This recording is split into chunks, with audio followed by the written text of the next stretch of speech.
lumayan ngejelasin silsilah dan kejawen-kejawen Jawa-Jawanya.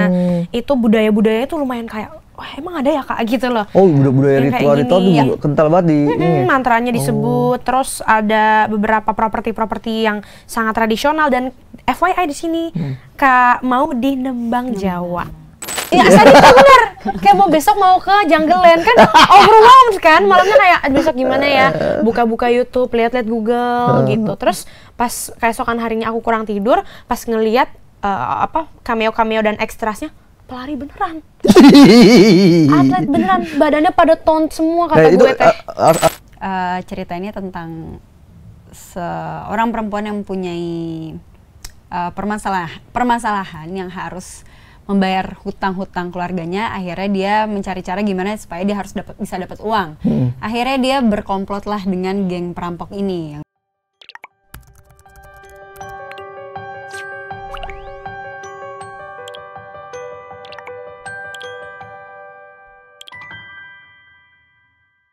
Halo Tribuners, balik lagi di konten Si Paling Seleb bersama gua Bayu Indra Permana, dan di depan gua udah ada cast dari Pemukiman Setan, ada mau di Efrosina, bener nggak? Ya betul. Dan ada Asira Zamita. Betul. Wah, saya takut kelibet ngomongnya. Bener-bener. Thank you udah main ke Si Paling Seleb. Thank you udah undang kita. Orang-orang yang bermukim sama setan apa gimana nih? Jadi sebelum gue nanya soal karakter, siapa yang bisa menjelaskan Pemukiman Setan ini garis besarnya seperti apa? Ya, lempar-lemparan. Bisa dijelaskan oleh seorang pahlawan kesiangan kita. Oh, jadi enggak. Siapa nih? Kan kita semua adalah berjasa di film ini. Tapi kamu dia lebih berjasa sih, gimana? Ya udah, mau dia. Nanti aku lanjutin ya. Kakak part 1, aku part 2. Kalau seru lanjut part 2. Simpelnya aja. Sudah lanjut part 2, bener sih. Jadi menceritakan tentang, kalau dari sisi karakter aku itu, cerita ini tentang seorang perempuan yang mempunyai permasalahan yang harus membayar hutang-hutang keluarganya. Akhirnya dia mencari cara gimana supaya dia harus bisa dapat uang. Akhirnya dia berkomplot lah dengan geng perampok ini yang diperankan oleh Cila, Bisma, dan Dava. Akhirnya kita berempat merampok sebuah rumah yang ternyata pada saat kita masuk rumahnya itu malah memberikan kesialan-kesialan terhadap kita semua, rumah horor. Kayak malah kita nggak bisa keluar dari rumah itu, malah kita terjebak dalam rumah itu dan kita mencari cara gimana supaya bisa keluar dari rumah itu, karena ternyata di dalam itu ada pemukiman setan ya di dalam rumah itu. Oh, jadi pemukiman itu tuh di rumah, bukan kayak di kampung? Iya, bukan, di dalam satu rumah itu. Tapi emang ya adalah sesuatu lah nonton ya. Jadi sangat hati-hati sekali mereka. Jadi emang premis simpelnya itu sebenarnya kita mau ngangkat tema tentang relatability antara orang-orang yang mungkin kayak kepepet sama situasi, jadi mereka melakukan segala macam cara untuk bisa bertahan hidup lah. Karena aku kan juga ceritanya berasal dari Kota Malang, aku berperan sebagai Zia, terus ada Dava Wardana sebagai Fitra, dan Bisma Mulya sebagai Gani. Kita bertiga itu akhirnya merantau ke Jakarta, mau ngejar mimpi. Kalau aku pribadi tuh kan karakternya jadi atlet ya, tapi aku punya penyakit jantung, ironis kan? Aduh, kan? Kasian sekali. Kasian, kayak aku tuh udah prestasinya udah tinggi, tiba-tiba kena penyakit jantung. Terus ya kita semua tahu lah kehidupan sebagai atlet tuh kan kadang banyak struggle-nya juga gitu. Nah akhirnya mau nggak mau kita merampok beberapa rumah, tapi nggak yang ngerampok jahat gitu ya. Maksudnya emang ya jahat sih, tapi nggak melukai orang. Ada perampok nggak jahat yang mengada. Maksudnya karena sebenarnya bukan pekerjaan utama yang kayak emang kita merampok buat kaya gitu. Enggak, karena punya BU doang, pempet gitu. Padahal ada pinjol loh, masih bisa pinjol. Bener juga ya. Pay letter masih bisa. Kenapa harus rumah kosong disamperin? Ngambilnya bener-bener sekedarnya aja, pokoknya secukupnya aja. Terus tiba-tiba ada nih satu member yang ikutan BU. Beliau si Alin namanya. Oh, nama karakternya Alin. Ketemu di Jakarta, terus akhirnya yaudah kita coba nih ngerampok satu rumah. Ternyata di dalam situ kita bertemu sama sosok Adinda Thomas Sukma namanya. Adinda jadi hantunya ya? Ya. Betul, yang ada di poster yang itu dia. Itu berarti ceritanya tuh rumah itu di Jakarta kah atau di daerah mana? Ceritanya di Jakarta, walaupun rumah aslinya kita syuting di puncak ya. Di Ciloto. Dan itu rumah kosong asli? Ya, rumah kosong. Beneran? Bukan set yang dibangun? Rumahnya memang sudah ada, tapi tetap dibangun sih setnya. Cuman emang rumahnya itu udah ada dan emang kayaknya memang dipakai syuting. Kayaknya ya? emang dipakai syuting. Cuman yang bagian gerbang-gerbang itu sih aku di set. Ngelihat banget prosesnya. Dari masih mereka ngebangun daminya terus bersih sampai jadi kotor-kotor itu gila sih tim artnya kan. Kalau asalnya Zia itu apa, selain backstory dia ada atlet yang juga ternyata BU, tiba-tiba apa dia banyak kesialan-kesialan juga kah di sini? Banyak sih, mungkin karena gini ya, kayak aku kan sama geng aku, Gani dan juga Fitra itu kan kita sebutnya sedulur ya. Oh berarti udah bergeng lu bertiga ini? Udah sahabatan, kita kayak tinggal bareng, terus aku juga sebagai sosok satu-satunya perempuan di geng ini, aku seperti apa ya, jadi kayak nurturing, mothering mereka lah. Walaupun aku paling muda, tapi aku yang kalau berantem pokoknya nggak boleh ya gitu ya, lo sampai berantem gue tabok lo, yang kayak gitu-gitunya. Yang sebenarnya aku tuh sekilas terlihat galak, terlihat tough, padahal sebenarnya aku tuh salah satu yang paling soft dan juga sangat ngomongin mereka gitu. Si Zia ini apakah dia penakut atau apa, kan karena di trailer dia ketemu ada sosok tapi habis itu di-cut tuh, nggak tahu lanjutannya tuh. Sebenarnya kan ada lanjutannya tuh. Digambar tuh setannya. Kan setannya ada di trailer. Iya.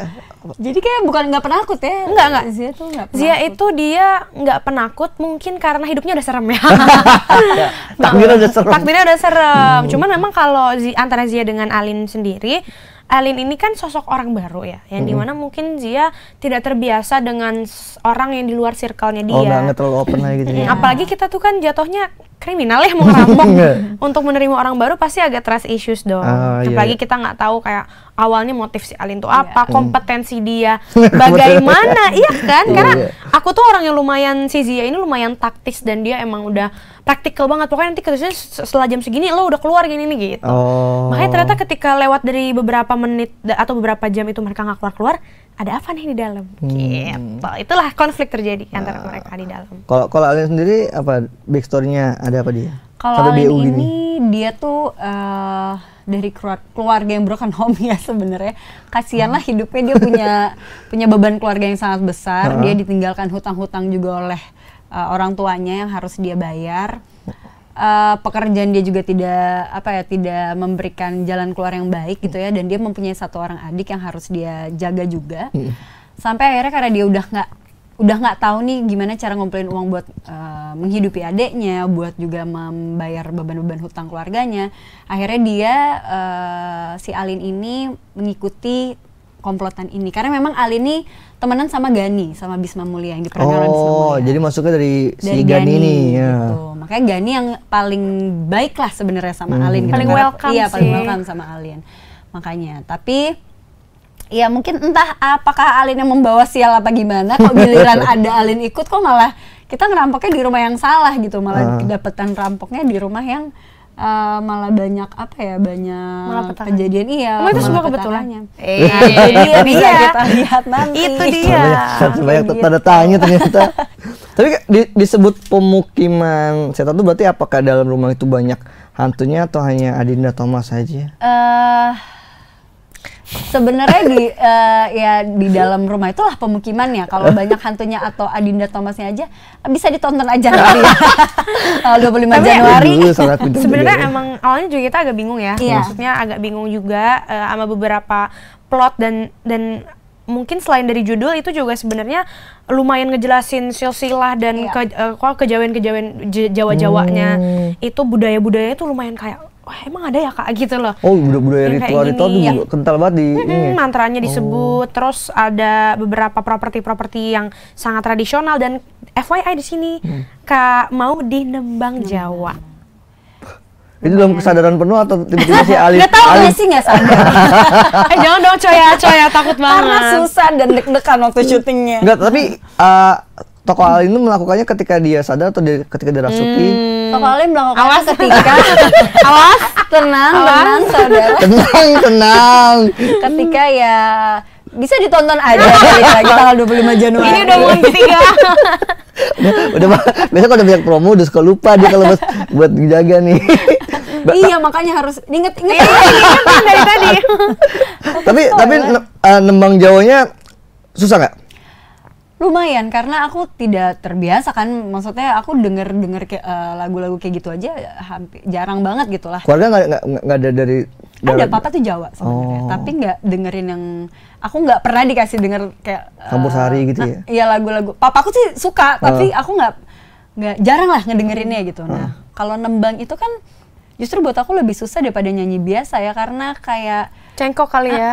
dan nada-nada yang ya cengkok-cengkoknya tuh beda gitu. Dan tapi untungnya aku punya waktu yang cukup lama, cukup lah untuk mempelajari si tembang itu gitu. Karena dari mulai reading, sebenarnya pun dari reading tuh awalnya aku nggak nembang. Jadi awalnya tuh aku nggak ada beban gitu lah. Jadi kan kalau misalkan Ashira, Dava sama Bisma kan mereka PR-nya adalah berdialek dan berdialog bahasa Jawa kan. Malang. Malang. Mendok Malang. Mendok Malang. Iya. Jadi setiap mereka latihan tuh kayak santai aja, karena aku nggak, aku kan memang dari Jakarta gitu. Karena emang bocah Jakarta nih. Iya, nggak harus belajar itu. Jadi setiap mereka belajar kayak, oh tenang-tenang aja gitu. Tiba-tiba reading gede berapa, kamu nembang ya, kayak aduh, gue dikasih PR juga gitu. Tapi dari awal cuman apa, baca mantra gitu doang kan? Awalnya tuh nggak ada. Oh, nggak ada juga. Dia baca mantra Kak Dinda. Iya, yang baca mantra Dinda. Pun Dinda juga surprise karena ternyata pada saat di lokasi di set, pada saat syuting, mantranya semakin lama semakin banyak ya, kok jadi mantranya jadi beranak nih gitu. Jadi panjang makanya. Tapi ya untungnya semua dilakukannya juga dan didampingi oleh Om Charles, dan juga ada kalau misalnya dialek coachnya ada Bang Ciprut juga, acting coach kita juga sama almarhum Mas Ayu, terus juga ada Bang Manzo juga. Jadi kayak memang kita dipersiapkan dengan matang lah sampai proses syuting, bahkan sampai syuting selesai. Panjang nggak tapi itunya nembangnya? Ya satu lagu itulah. lumayan. Satu lagu. Itu berarti emang lagu yang sudah ada gitu ya? Iya, lagunya memang lagu yang udah emang ada. lagu beneran. Lagu beneran gitu. Itu kalau berarti latihannya dari pertama kali dikasih tahu sampai aku dari YouTube aja dengerin sehari terus. aja selesai. Enggak, jadi seminggu. Pada saat itu aku sampai ya lumayan hampir 1 bulan, 1,5 bulan lah mungkin, karena scene nembang itu diambilnya di take-nya di hari-hari terakhir. Jadi aku masih punya waktu panjang. Jadi yang mungkin seremnya setiap abis syuting apa atau apa malam-malam aku biasanya mandi sambil ngedengerin itu. Jadi kan mesti ngafalin kan. Itu yang agak creepy ya gitu. Tembang itu maksudnya punya makna khusus kah, atau emang dia sebenarnya ada makna khususnya, cuman ya tonton aja. nih aku akan kasih ya spoiler dikit lah. Sebagai aku yang udah nonton, memang si adegan nembang itu adalah satu adegan yang unexpected datang dari karakter Alin gitu. Karena itu sangatlah bukan dia sebenarnya. Jadi pas adegan itu bisa dibilang udah mulai act 3 ya. Kayaknya udah mulai hampir terakhir di salah satu adegan yang krusial, terus tiba-tiba jeder, wah ketemulah dengan satu konflik ini, ternyata dia begini. Nah itu yang mengiringi itu adalah scene dia nembang. Dan itu kan udah berhening ya. Kayak orang kan tadinya sempat respon entah mereka teriak atau ketawa atau apa. Tiba-tiba pas karakter dia nembang, semua kayak diem, terus kayak gitu. Aku ngeliat respon orang-orang yang nonton kayak pas nonton bareng kemarin di Jav itu. Iya, karena kan dia lumayan adanya lumayan melengking tinggi kan. Terus orang-orang kayak kaget yang merinding-merinding gitu. So aku kayak berhasil. Bangga. Kalau Azra mendok Malang itu sebenarnya emang udah bisa kah, atau juga butuh effort? Enggak sih, kalau Cila nggak butuh effort sih. Dia bukan dari orang Jawa. Tapi gue juga nggak ngerti kok mendoknya dapet banget gitu. Enggak. Jujur ya, aku tuh kayak bingung banget karena aku merasa ditipu sama casting director. Pas aku casting itu, beda film nih. Skripnya nggak bahasa Jawa Kak. Jadi aku kayak pas yang dialog kita di mobil kayak, pokoknya kalau sampai lo bikin keluarga gue kenapa-napa gitu dialognya. Makanya pas aku kepilih, alhamdulillah gitu, seneng banget kan kepilih. Udah dateng reading, nah si Dava Wardana itu emang udah nge-DM aku, Cil akhirnya kita se-project ya, alhamdulillah sih besok ya. Pas baca skripnya jebret, kok translatannya banyak ya? Kok kalimat utamanya Jawa, translate-nya Indo? Aku udah gak enak nih feeling aku. Aku ngeliat ke Dava, Dav, masa Jawa semua ini? Jawa nih. Iya. Terus aku ke Dava, bisa? Enggak. Gimana? Ternyata memang tadinya tuh gak mau dibikin full Jawa deh. Mungkin cuman logat-logat aja, cuman kayaknya berubah jadi full Jawa. Karena memang waktu itu pas kita reading pun masih ada beberapa development gitu kan, draft-draftnya gitu. Terus ya udah akhirnya aku kayak bingung, lumayan pressure karena Bisma Mulia itu orang Semarang. Jadi udah agak cheating tuh kan Iya, dia. iya. Tapi itu pun dia juga tetap harus tetap harus belajar lagi karena kan beda kan Oh, beda tengah ya? sama timur kan. Oh, Jawanya tuh beda. Katanya beda sih. Jadi dia tetap harus, justru kadang Bisma tuh merasa kayak dia nggak mau jadi kebawa ke Semarang-Semarangannya dia itu. Jadi mereka punya struggle masing-masing lah. Iya sih, ya udah akhirnya kayak kan aku bukan orang Jawa dan aku nggak bisa ngomong bahasa Jawa sama sekali, ya aku berusaha banget tiap hari tuh aku dengerin podcast Malang. Tapi keren loh. Tapi slang ada slang apa Malang kan bisa kayak ada tapi kasar banget. Iya kan biasanya yang itu dari J rahasia. ada dua tuh. JA Iya, titik sama JIA titik. Atau kan bisa juga disingkat di akhirnya gitu doang kan suka gitu iya. kan. Atau kayak kalau orang Malang itu kan kon kan. Ya kawan biasa begitu. Terus kalau misalnya orang yang bukan Malang biasanya kayak kowe gitu. Terus pas yang ngomongin jangan kan kata ya, kayak kita menyebutkan huruf aja kayak D sama D itu kan ada D depan ada D belakang. Pas aku ngomong si Domelo tenan DE, nah itu tuh D-nya tuh salah. Jauh banget nih. Jadi saya kayak D-nya si Domelo tenan DE gitu. Itu Detail-detailnya berapa lama pas Ya elah, paling 2 minggu kali. 2 minggu setengah kayaknya. Tapi memang sampai lumayan kita reading, sampai kita syuting pun, kita masih dikoridorin sama Bang Ciprut ya. Dan ada Pak Imron juga. Jadi banyak orang Jawa, jadi mereka memantau. Terus ya lagi-lagi banyak improvisasi di sana. Untungnya dibebasin, dibolehin ya. Untungnya ya udahlah kalau emang susah ganti aja begini. Ini kayaknya kamu ngomong dicari yang mudahnya. kayaknya ngomong B-nya agak terlalu Jakarta, ganti aja gitu. Oke. Kalau syuting berarti berapa lama total? Total syuting days itu 26 hari. Dan itu di puncak full terus atau? Ada di Jakarta juga. Tapi mungkin keseluruhan total sama reading, workshop dan lain-lain ya hampir 2 bulan. Kalau yang di rumah kosong itu berapa lama tuh? Itu lama lumayan. Itu ya? lama. Kita 2 minggu. Iya, mungkin 80% di puncak, 20%-nya di Jakarta. Dari kalian selain dialog sama itu tadi ada perubahan apa look gitu kah? Ada penyesuaian? Kalau aku look enggak. Cuman mungkin didekilin aja ya satu badan. Itu lumayan PR make up-nya. Shade-nya agak di tone-nya diturunin gitu. Kayak terlalu mewah nih untuk jadi orang yang broken home gitu. Iya lagi bener. Dikeringetin, diminyakin gitu ya. Sama Dava sih yang paling berbeda karena kan dia dibotakin di situ. Dan dia tatoan, dibikin tatoan, dibikin pakai kalung, pakai anting gitu yang bukan Dava banget lah. Kayak gitu. Kalau Bisma sama Bisma juga sama sih maksudnya. Dinda yang paling drastis. Iya, kalau Dinda make up-nya dia yang lama banget dia make up. Karena jadi hantu ya, pasti berubah total sih. Kalau hasilnya ada. Aku make up orang sekarat ya. Yang udah stadium berapa kan pucat-pucat yang kayak yang lain pada pakai lip tint. Pucat-pucat orang sakit jantung ya. Pucat sakit jantung. Terus kayak rambut aku juga kan waktu itu sebenarnya dari project sebelumnya udah potongannya begitu. Cuman papa aku tuh sebenarnya udah yang agak lu dapet project kenapa sih potongannya begini mulu? Maunya aku agak manjangin dikit biar lebih feminin ya. Cuman aku bilang ya mau jadi atlet ternyata Pak Charles memang sukanya justru dengan karakter aku yang tegas. Maunya rambut pendek gitu. Akhirnya dipendekin lagi terus ya itu sih paling sama latihan lari.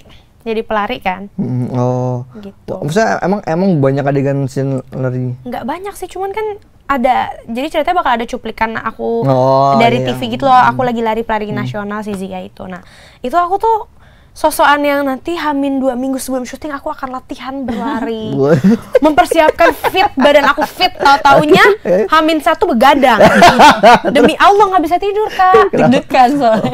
Kayak kamu ngerti nggak sih perasaannya besok kamu mau di sidang misalnya. Overexcited itu gimana? Kayak orang mau study tour. Kayak mau, ya study tour bener.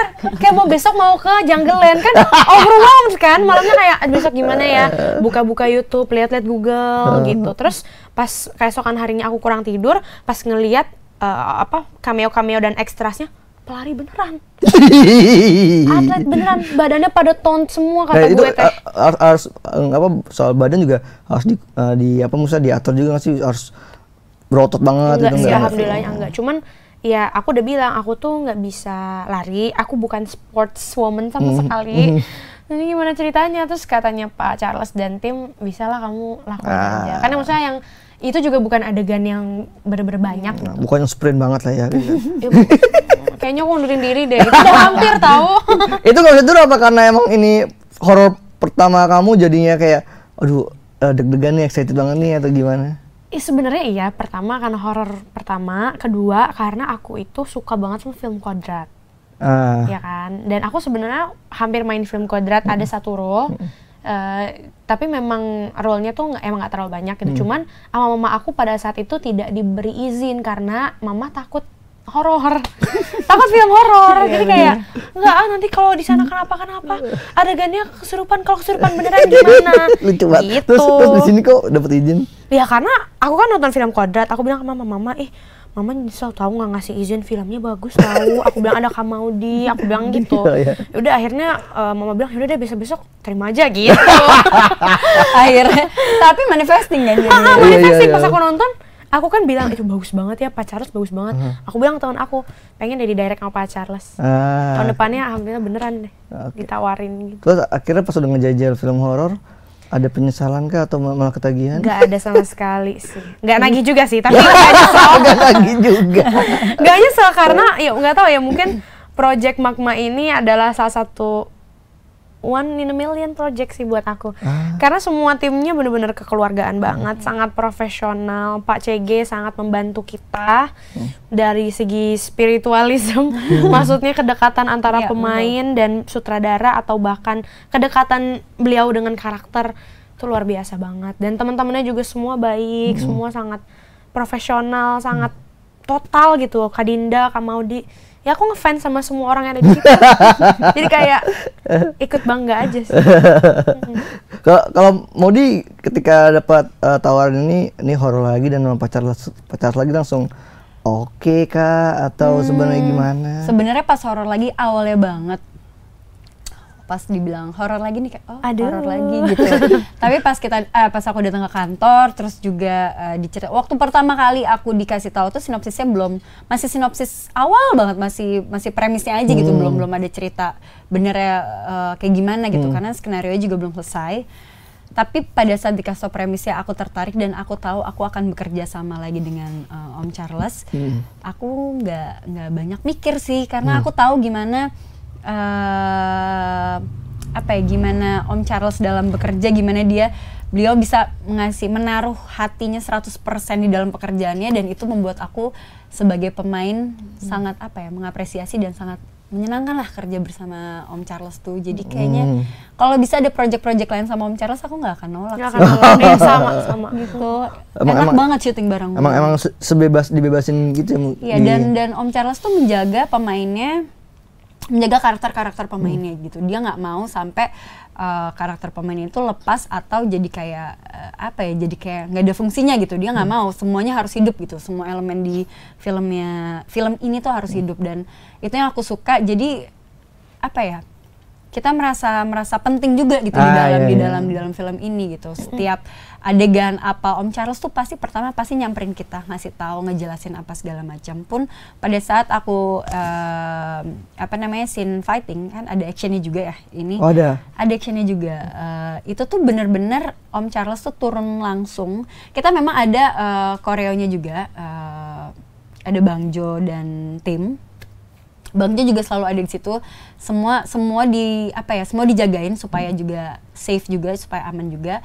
Tapi Om Charles juga turun tangan langsung untuk ngasih tahu adegan-adegannya atau step by stepnya untuk kita para pemain supaya dipermudah gitu. Kadang misalnya dia tahu karakter aku tuh kayak gini, kayaknya untuk aku tuh mungkin koreo kayak gini lebih mudah untuk aku lakukan gitu, tapi tetap bagus gitu. Ataupun Adinda juga kayak gitu, ataupun Cila atau yang lain. Jadi nggak cuman sekedar yang ngedirect duduk di kursi, atau cuman ngasih tahu doang, tapi dia bahkan bener-bener yang masuk ke dalam bubble kita gitu. Jadi kayak enak sih.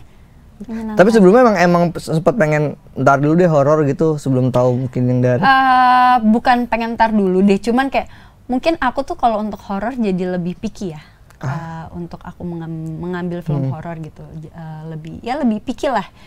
Jadi kayak pas, horor lagi ya, yaudah deh aku pengen tahu dulu nih kayak gimana ceritanya. Tapi pas tahu premis awalnya dan aku nanya awalnya, Om Charles kan yang ngedirect lagi gitu. Awalnya Om Charles bilangnya sebenarnya sih gue pengen ngasih yang lain gini. Tapi gue aja jadinya kayak oke gitu, oke Om gitu. Jadi nggak mikir dua kali, oke langsung. Akhirnya gimana biasanya kalau udah kena horor sekali bakal banyak tawaran Horor lagi nih. Oh udah kok. Udah ternyata bener. Terus pas aku di casting di horor yang selanjutnya, kamu film terakhir apa? Pemukiman Setan. Sama siapa? Charles Gozelli. Oh, anaknya Charles, ya udah oke. Gitu. Ya alhamdulillah sih, maksudnya sebuah privilege juga buat kita itu membuktikan membuktikan kompetensinya Om Charles juga sebenarnya gitu. Cuman nih buat kitanya sih pressure ya.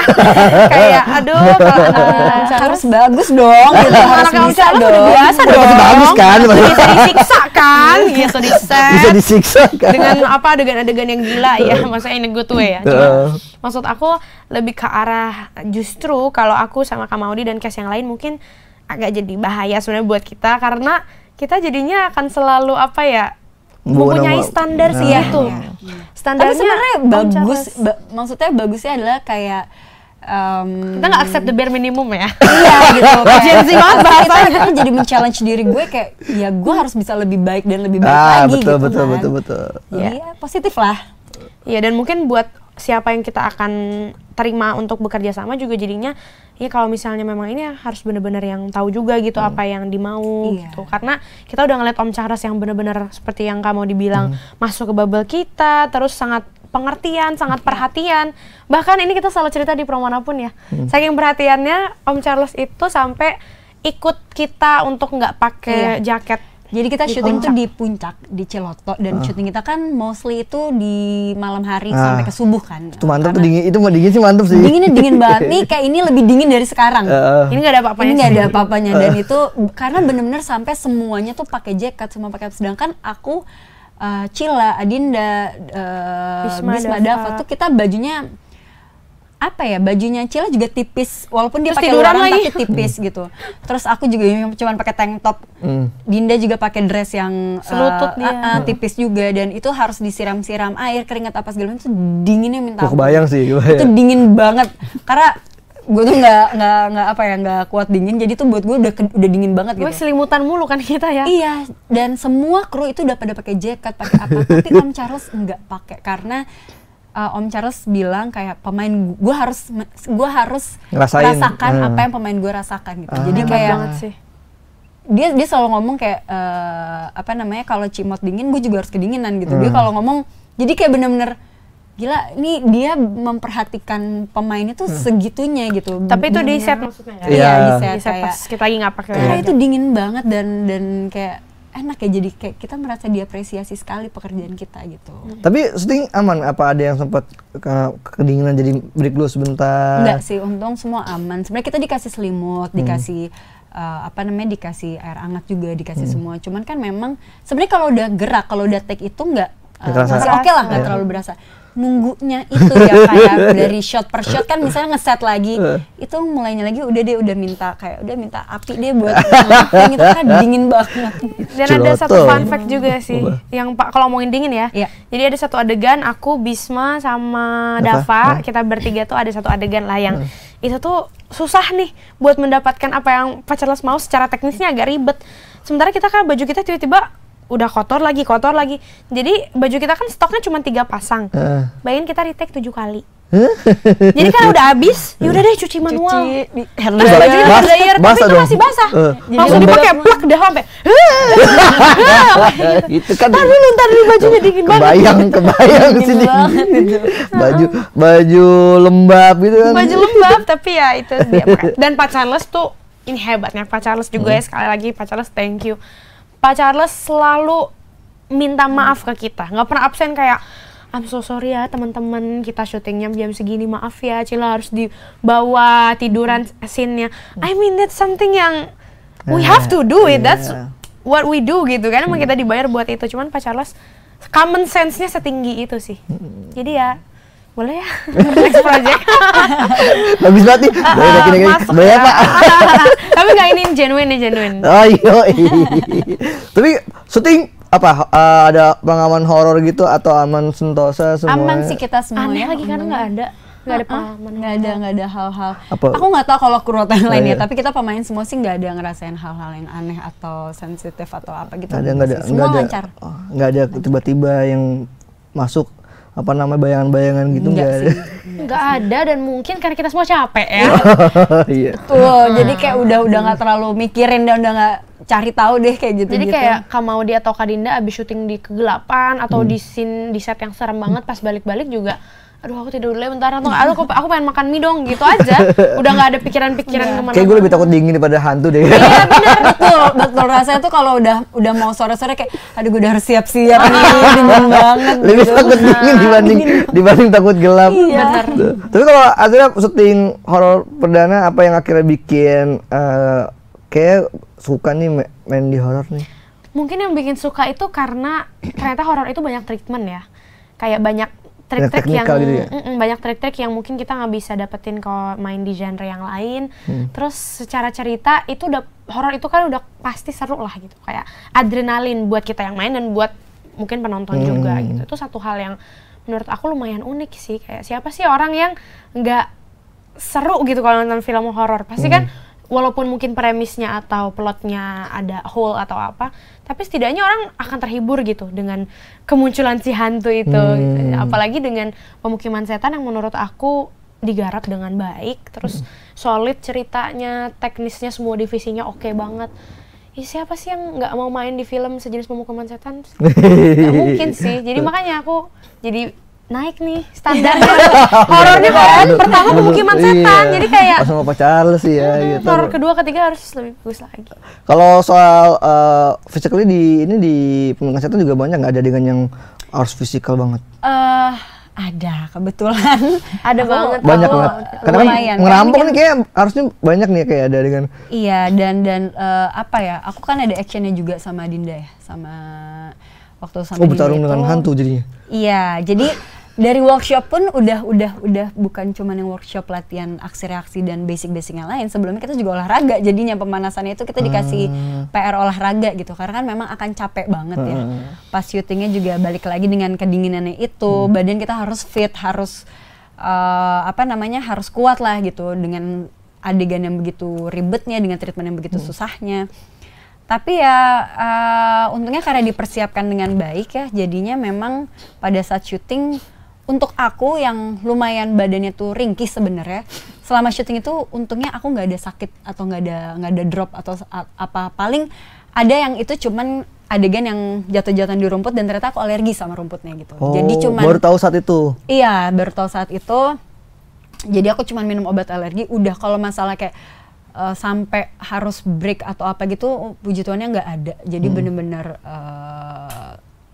bener-bener semua yang udah dipersiapkan pada saat syuting juga dijalaninnya dengan baik gitu. Jadi aman sih semuanya. Untuk geng rampoknya juga ngebangun chemistry juga butuh waktu nggak? Kalau aku dengan geng mereka sebenarnya karena aku udah kenal sama Cila sebelumnya, kita udah pernah syuting bareng juga, walaupun udah lama syuting barengnya, tapi Cila ini anak yang kayaknya bisa dilihat ya, kayak semua orang bisa langsung deket deh sama dia gitu. Jadi kayak ya udahlah, udah nggak butuh waktu lama buat bangun chemistry gitu. Kalau sama Bisma dan Dava pun sama, mereka juga orang yang dedikasinya tinggi di project ini juga. Jadi mereka willing buat kayak ayo dong kita harus temenan gitu, nggak cuman di film doang. Jadi emang harus biar chemistry kita emang dapetnya tuh bukan karena film doang gitu, emang karena kita mau berteman gitu. Jadi udah nggak sulit sih. Mungkin justru sulitnya chemistry sama Dinda karena justru chemistry sebagai musuh. Jadi nggak bisa ya ngebangun boundaries, nggak bisa yang kayak santai kayak kita main biasa gitu. Justru waktu persiapan itu kita agak jaga jarak gitu. Jadi kayak ada rasa ingin membunuh gini. Iya, benar. Dari Kak Dindanya apalagi? Iya, dari Dinda apalagi dia suka kayak pengen, misalnya kan kita habis dari reading apa, kita mau ngumpul, mau nongkrong, Dinda tuh suka nggak ikut gitu. Dia kayak, tapi dalam hati, gue pengen ikut. Tapi kalau misalnya dia terlalu ngikut, nggak bisa nih kita punya karena buat aku kadang justru lebih sulit membangun chemistry sama yang musuhnya gitu, karena kan itu lebih kadang, apalagi kalau orangnya asik, kayak lo nahan gitu untuk dekat sama orang itu kan kayak agak susah gitu. Dan lucunya waktu itu kan dia mau nikah ya. Iya. Dia tuh nggak ngasih disclaimer, sorry ya ini aku lagi membangun karakter. Gitu. Jadi kita nggak tahu kalau aku kayak mikir, oh mentang-mentang udah mau nikah. Tapi kalau gue nggak sih. Kalau aku bercanda sih sebenarnya. Cuma kayak nggak, kita tapi iya kita deh, lebih paham mengerti yang gitu. lagi ini mau prewed Kita melihatnya, kita mengerti oh Dinda nih lagi mau persiapan gitu. Jadi memang kita nggak mengganggu mengganggu atau gimana-gimana juga. Tapi ternyata Dinda pun baru menceritakan semuanya setelah syuting ini, kalau memang itu metodenya dia gitu, karena ngejauh gitu iya, ya. sebenarnya waktu di set pun ada colongan-colongan juga sih. Dia juga kadang main kartu. nggak mau, gue capek, gue pengen main gitu. Akhirnya kita main, cuman emang kadang waktu kalau dilihat dari pas reading sih memang beda banget gitu. Dinda yang reading sekarang syuting udah sama yang sekarang tuh beda banget. udah deket banget sekarang. Emang effortnya harus lebih ya kalau emang buat chemistry musuhan gitu Iya, ya. iya. Kalau buat aku sih iya. Betul. Berarti selama syuting malah lebih fun dong suasana, nggak ada horor-horornya, nggak ada. Makanya kadang orang kalau selalu yang ditanya gimana, ada horor-horornya, syuting horor, kayak nggak ada lagi. Aku Nggak selama semua syuting ya, horor tuh kayak fun banget lagi ternyata malah. Dua mau tiga lah ini nggak pernah ngasain horor kalau mau Nggak ada. Untungnya ya. Untungnya. Karena teman-temannya juga menyenangkan, karena syuting horor kadang malah jadi lucu tau kalau di setnya itu, apalagi ngeliat hantu-hantunya yang udah di make upin apa segala macam tapi ternyata lata. Iya. Terus kayak jadinya tuh Ngobrol bareng. suasana. Justru mungkin susahnya pada saat jadi tag gitu, jadi kayak emosinya tuh malah seneng, ketawa, lucu. Pas mau tag kan harus ketakutan gitu, tapi sebenarnya mah aslinya kalau di setnya buat aku ya nggak serem sih. Nggak serem, tapi kaget dikit mah ada lah. Iya. Gimana pun juga. Kayak gitu nggak apa-apa lah, nggak ngaruh. Kaget dikit nggak ngaruh. Aslinya nggak ada pengalaman horor di film pertama, pengen nyari gitu masih kayak mana nih Pengen nyari dia. pengen. Oh pengen sebenarnya pengen. Jangan sampai coy ya. Tapi aku tuh sempet yang kayak misalnya nih aku jalan-jalan sendiri gitu di tengah, terus aku yang kayak memicingkan mata, nggak ada apa-apa, tapi terus lebih ke pas aku masuk ke dalam, aku kan sempet jalan-jalan ke bagian belakang tuh pas mereka lagi take, ngelihat setnya, terus kayak ngelihat ada mobil aku gitu kan, mobil yang aku kendarain itu, terus kayak foto-foto, nggak ada lagi. Bulu kuduku tidak berdiri, dan gimana ya, mungkin karena kita semua di situ ngumpulnya tuh di set rumah itu. Jadi misalnya mereka syuting depan, nah di dalam rumahnya itu ya semuanya ada Om Charles, ada Mas Gea, ada Pak Erwin, Bu Linda, semua tuh ngumpul di dalam situ. Jadi kayak ya udah kita sambil ngobrol-ngobrol aja, make up juga. Make up artis kita juga fun banget, kocak banget, ya udah. Walaupun make upnya horor tapi dangdutan gitu. Dangdut mencairkan suasana. Iya, benar. Semua karena dangdut kayak ini. Tapi kemarin kan ini udah tayang di JAV kan ya. Berarti yang udah nonton Asira ya? Aku udah. Kalau mau gimana nggak? Aku belum. Yang belum nonton tuh justru aku sama Dinda tuh belum. Yang lainnya semua udah nonton. Wah, dua karakter penting banget. Makanya kita belum menonton. Gimana sih kemarin ketika di JAV sambutan penonton, selain tadi yang diceritain mereka pada hening di saat wah, alhamdulillah banget sih. Jujur luar biasa banget rasanya, karena balik lagi ini adalah mimpi kita semua. Aku juga lagi-lagi aku memanifestasikan, tahun lalu aku datang JAV kan. Terus aku yang kayak aduh kapan ya film gue tayang di JAV gitu. Dan ya alhamdulillah ternyata secepat itu gitu, Tuhan mengabulkan doa kita semua, karena Pak Charles pun baru dikabarin tuh hamin sebulan. Jadi ini kayak program dadakan di JAV gitu, namanya Nocturnal, dia midnight gitu. Ya memang isinya film-film bergenre horor atau thriller gitu. Dan karena program ini baru, kita sempat khawatir takut nggak ada yang mau beli. Pagi ini filmnya tayang jam 11.20 kan, malam gitu, AM. PM apa AM? AM ya, jadi kayak, aduh PM. Iya kah? Iya, PM guys. Terus kayak sekolah 12 malam. Gimana ya gitu, apakah ada orang yang akan invest, apakah orang akan ngantuk?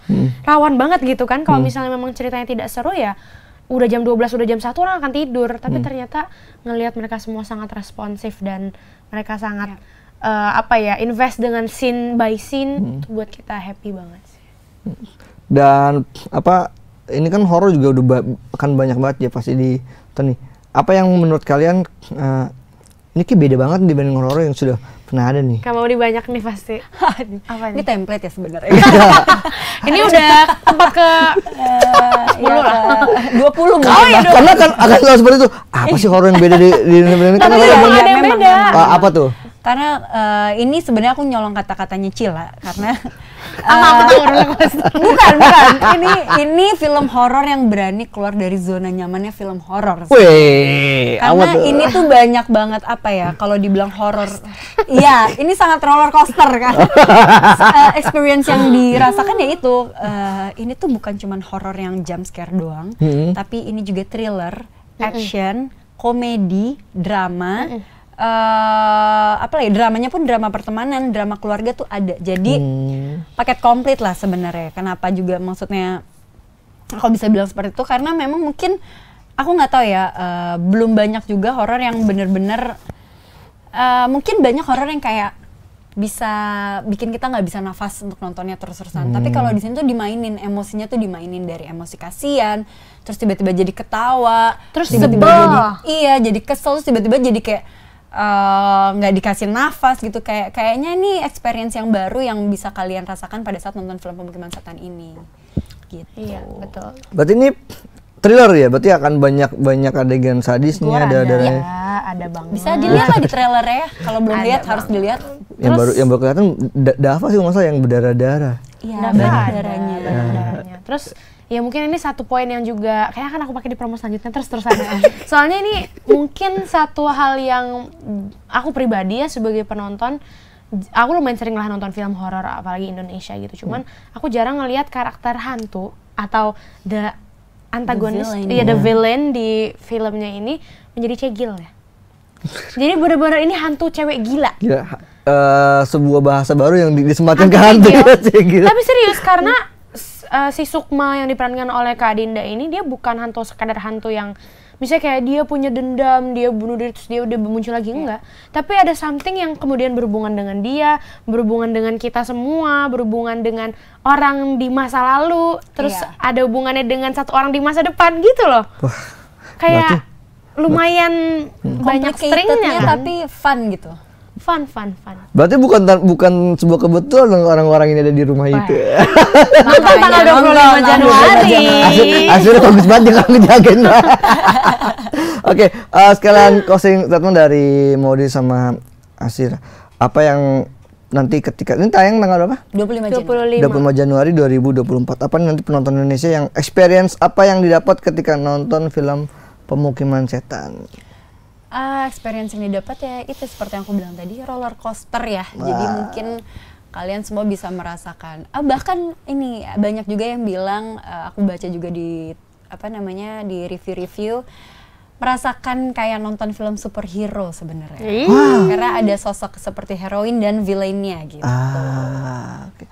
Baru nih disebut di promo ini. Baru keinget ya. Kalau Asira?